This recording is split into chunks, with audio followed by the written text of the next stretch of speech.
The economic crisis has triggered a questioning of how we measure what is important in our lives and what is important for our society.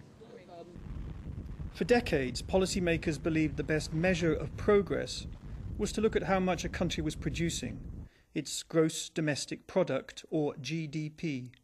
But does growth improve our well-being? Does a society that produces more and more goods provide us with the environment we need to pursue the activities we value?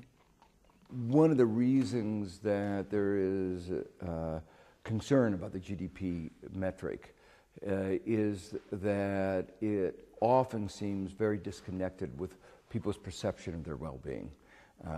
GDP is going up, but most people say, I'm worse off.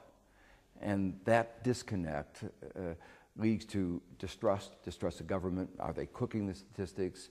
What's going on?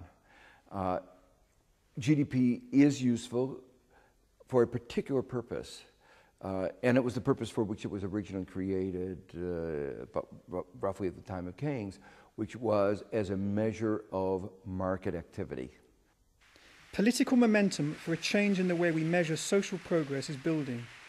In September, a commission of international experts, brought together by French President Nicolas Sarkozy, announced its recommendations for measuring social progress.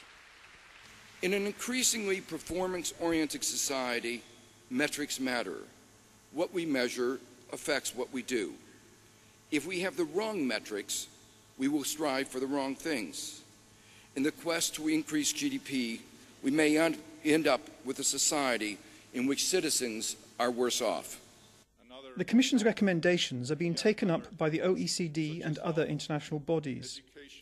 Enrico Giovannini, head of the Italian Statistical Agency, explains where the work to measure progress and well-being goes from here.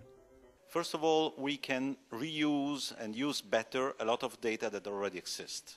We can improve our communication on these figures, focusing on households' conditions, for example, and not just on the production side. We can provide a more holistic view of what well-being is using current data. At the same time, we have to improve our methods. We have to develop some international guidelines on how to measure these new subjects, and this is where the OECD and other international organizations can do a lot.